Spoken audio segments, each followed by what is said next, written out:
আসসালামু আলাইকুম। আজ আপনাদেরকে মেজবানির মাংস রান্না করে দেখাবো খুব সহজভাবে, প্যাকেট মশলা সহ কিছু বাটা মশলা দিয়ে। যেহেতু মেজবানিতে অনেক মশলা ইউজ করতে হয়, সেজন্য আমি প্যাকেট মশলা ইউজ করব এবং কিছু বাটা মশলা ইউজ করব। মেজবানির মাংস রান্না করা অনেক কঠিন ভেবে অনেকেই মেজবানির মাংস রান্না করতে চায় না। আমার এই রেসিপি ফলো করে মেজবানি মাংস রান্না করলে খুব সহজেই মেজবানি রান্না করা হবে।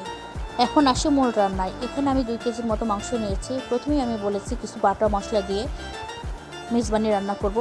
প্রথমেই আমি পেঁয়াজের পেস্ট 1 বাটি নেব, নারকেলের পেস্ট 1 বাটি এবং চীনাবাদামের পেস্ট 1 বাটি এবং টমেটো কুচি 1 বাটি নেব।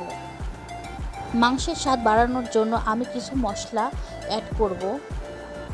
আদা রসুন বাটা 2 চামচ, ধনিয়া গুঁড়া 1 চামচ, জিরা গুঁড়া 1 চামচ, মরিচের গুঁড়া 1/2 চামচ, 2টি তেজপাতা, সাদা এলাচ 2টি, লবঙ্গ 4টি, দারচিনি 4 টুকরো দিয়ে মেজবানির রাঁধুনি গুঁড়ো মশলা 2টি প্যাকেট আছে, একটি ছোট একটি বড়।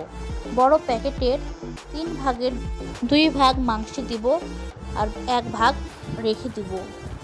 যদি মাংসে ঝাল কম বেশি হয় কিংবা মশলা কম বেশি হয়, পরবর্তীতে ওটা আমি ইউজ করব অথবা রেখে দিব।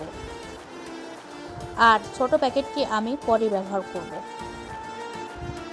1 বাটি টক দই আর 1 বাটি সরষের তেল দিয়ে মাংস ভালোভাবে মেখে নেব। 1 বাটি সরষের তেল গরম হলে আমি 1 বাটি পেঁয়াজ কুচি দিয়ে পেঁয়াজ লাল করে ভেজে নেব। পেঁয়াজ লাল করে ভাজা হয়েছে, এখন মেখে রাখা মাংস পেঁয়াজে দিয়ে দেব, দিয়ে মাংস কষিয়ে নেব। মাংসের স্বাদ ও ফ্লেভার বৃদ্ধি করার জন্য প্যাকেট মশলা ছাড়াও বাটা মশলা ও গোটা মশলা ইউজ করেছি। মাংস কষানোর জন্য আমি মাংসে কোনো এক্সট্রা পানি ব্যবহার করব না। মাংস থেকে যা পানি বের হবে আমি ওই পানিতেই মাংস কষাবো। মাংস ঢাকনাতে ঢেকে মাংস কষাবো এবং কিছুক্ষণ পর পর মাংস নেড়ে দিব। মিডিয়াম হিটে মাংস রান্না করব। মেজবানির মাংস রান্না করতে অবশ্যই চীনাবাদাম বাটা ব্যবহার করতে হবে। চীনাবাদাম না থাকলে অন্য বাদাম দিলেও চলবে, কিন্তু চীনাবাদামটা অনেক ভালো হয় দিলে। মেজবানির মাংস রান্না করতে হলে সব রকমের মাংস ব্যবহার করতে হয়, হাড়, চর্বি, কলিজা, সলিড মাংস। আমি সব রকমের মাংস নেওয়ার চেষ্টা করেছি। আমার মাংস কষানো হয়ে গেছে। আমি এখানে ফুটন্ত গরম পানি মাংস পরিমাণ মতো দিব। মাংস আমি অনেক সুন্দরভাবে কষিয়ে নিয়েছি, কেননা মাংস কষানোর উপরেই মাংসের স্বাদ নির্ভর করে।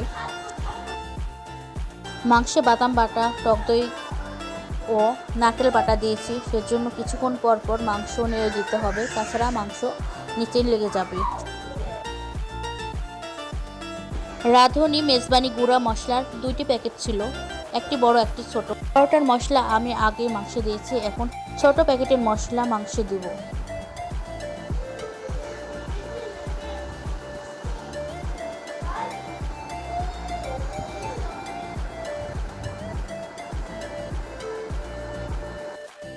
মাংস নেড়ে দিব আর মাংস সিদ্ধ হওয়ার জন্য ঢাকনা দিয়ে ঢেকে দিব।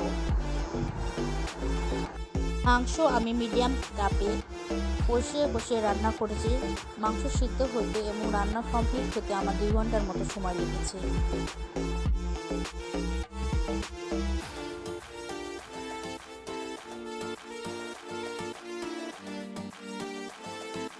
মাংসের ফ্লেভার ও স্বাদ বাড়ানোর জন্য 8-10টি কাঁচামরিচ দিব। পেঁয়াজের বেরেস্তা আমি আগে করে রেখেছিলাম, 1 কাপের মতো আমি পেঁয়াজের বেরেস্তা মাংসে দিব। আমার মাংস রান্না হয়ে গেছে।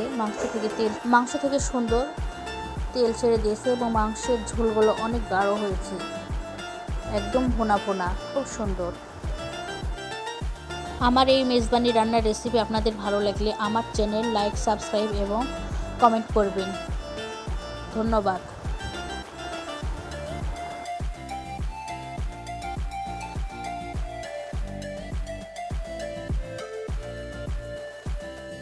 আল্লাহ হাফেজ।